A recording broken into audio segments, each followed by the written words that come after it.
Hello and welcome again to my physics short lecture video series. In today's video I would like to discuss Gauss's law, which is a law about electric flux and how it is related to a closed surface. So in order to introduce this, let us first consider a closed surface. It could be any arbitrary closed surface. I'm going to draw something like a sphere. It doesn't need to be perfectly spherical, just some obloid. And I'm going to consider what is the flux in this sphere. So to do that, we need to consider different possible electric field lines. So for example, maybe we happen to have an electric field that looks like this in the region of the sphere. And it doesn't really necessarily matter which way it points. It could be any of these. Question: how much total flux is there for this sphere given this field?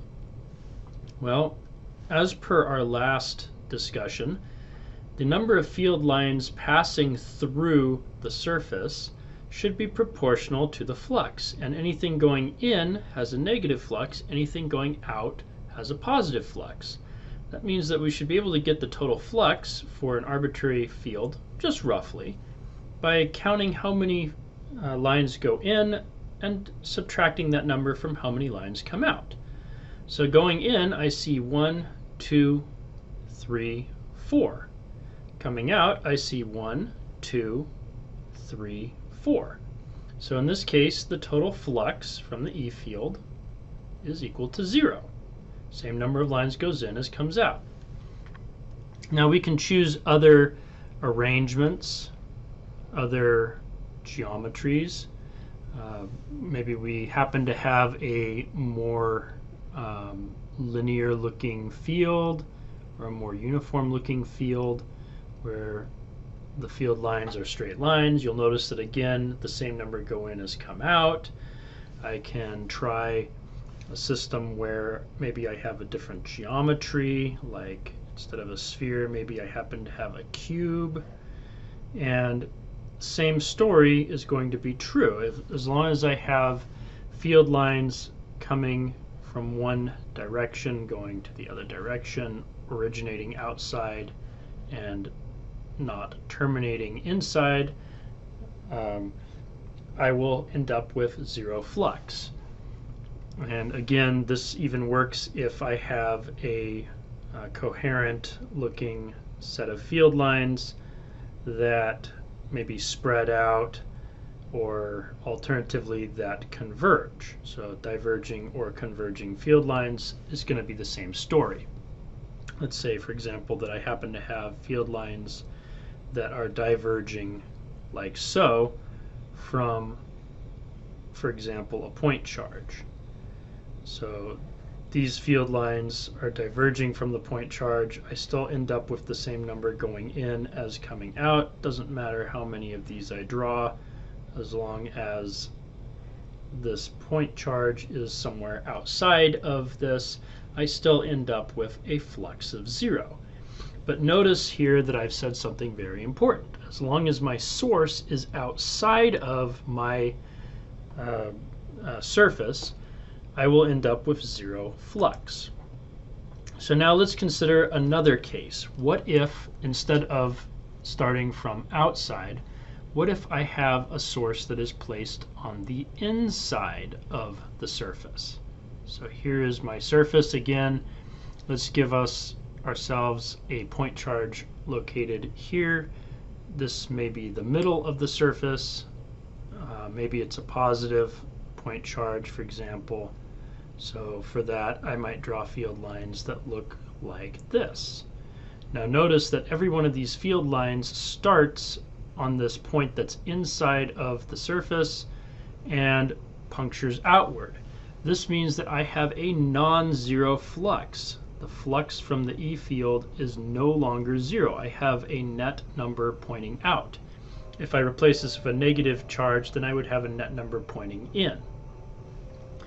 Note also that it doesn't necessarily matter what kind of surface I have or where in the surface I have placed my charge. So let's again draw another spherical surface for contrast. Let's say that this time I decide to put that same point charge off center like here. Again, if I draw my field lines from this point charge, they would now radiate like this.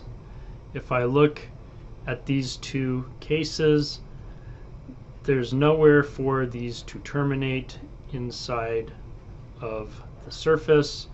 All of these lines still go out. I had 8 lines here, I have 8 lines there. Therefore, I actually have the same flux. So it's not a matter of it being symmetric.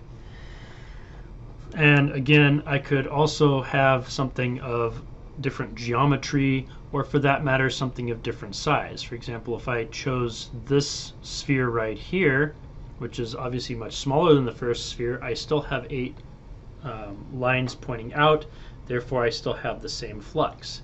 If I choose to put a box instead of a sphere, like a cube like this, I still have 8 lines going out through all the collective faces, therefore I again have the same flux.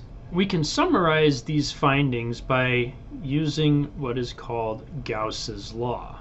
Now Gauss's law basically says that the total flux for an electric field through a closed surface, and we represent that by writing something like this, closed surface, is equal to the charge enclosed by that surface divided by this fundamental constant epsilon naught, the permittivity of free space. So again, this right here is charge enclosed by the surface. This right here is permittivity of free space. Recall that that is a fundamental constant of the universe, which has an approximate value of 8.8542 blah blah blah times 10 to the minus 12, and the proper unit is usually given in farads per meter. Okay, so this right here is what is called Gauss's law, this equation. This equation summarizes the things that we found on these previous 2 slides. Namely, if you don't have any charge enclosed within the surface, then the flux will be 0. And if you do have charge enclosed in the surface, then no matter where the charge is within that surface, you will have a non-zero flux that is proportional to the amount of charge present.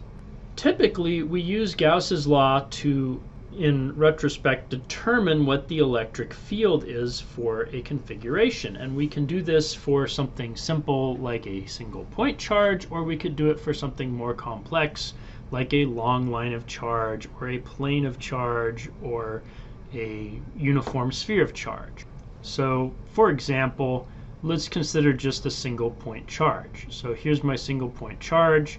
We know what the electric field should look like for that single point charge from our rules of electric field lines, etc. Basically, we should just have these lines pointing radially outward from this charge. So we would want to maybe choose a surface to surround it by that is symmetric relative to this charge. In other words, a surface whose area vector is everywhere parallel as best we can to this charge. So for example, this sphere would have an area vector that is everywhere radial from the center of the sphere, and therefore is everywhere parallel to the electric field lines. Now Gauss's law says, again, that the total E field flux is the enclosed charge divided by epsilon naught. Now remember that this enclosed charge is maybe just represented by lowercase q. Okay, so this is just however much charge we put inside over epsilon naught. Now recall that the flux for a vector is given by the dot product between that vector and the surface area of the surface that you're fluxing through. So in this case, this would look like the E field times the surface area, which is 4 pi r squared, where r is the radius of our sphere. Okay? Put these two equations together, and what we have is 4 pi r squared is equal to times E. is equal to Q over epsilon naught. It follows that the electric field value is simply Q over 4 pi epsilon naught r squared. Now, why did I regroup it like this? Because recall from our first video on Coulomb's law that the Coulomb constant K sub E, or K Coulomb constant, is equal to 1 divided by 4 pi epsilon naught. So this is again Coulomb's constant. It follows that this electric field that we've obtained down here is actually also equivalent to K, or Coulomb's constant, Q over r squared. But that's precisely the same electric field value that we obtained using Coulomb's law for a single point charge. Okay, so this is basically Gauss's law. Now again, I said that we could use this to find fields for more complex distributions. For example, what happens if we have a shell, a spherical shell, with charges just sitting only at the surface, uniformly distributed about the shell? And I'm not going to solve this in today's video because it's meant to be a short video, but I will say that the hint to it is, consider that each of these represents some unit of charge. Therefore, we need to draw field lines as being evenly distributed around this sphere. These field lines must be radial, because if they were not, then they would somehow cross each other, given that we have more or less an infinite number of these point charges. And then notice that this is actually, as long as you're outside of the sphere, identical to what you would have had you just simply determined the field for a single point inside the sphere of equivalent charge to whatever's on the sphere. So actually outside of the sphere you would again get this, where Q is the total charge on the sphere. Note that inside the sphere the electric field is 0 because there's not actually any charges in here. This does bring up an important point, which is that for a conductor, or for any object with a uniform charge surface distribution or surface charge distribution, E, the electric field, will at the surface be perpendicular to the surface. That's another way of saying that the electric field is parallel to the area vector for the surface everywhere on the surface for a surface of uniform charge distribution, such as a conductor at equilibrium. Okay, that's all I wanted to cover in today's video. There is quite a bit that can be discussed after this, like, for example, what if we have a charge distributed about this partially hollowed out sphere with a symmetric hollowing? In other words, these two are centered, this is hollow, this is solid. What happens if we have an infinite plane of charge, like so, which is similar to what happens if we're very near to the center of a non-infinite plane of charge? What happens if we have a long line of charge? What would the electric fields be in each of these cases? What happens if we put a charge in the middle of this? What happens if we don't put a charge in the middle of this, but we have charges distributed through the material?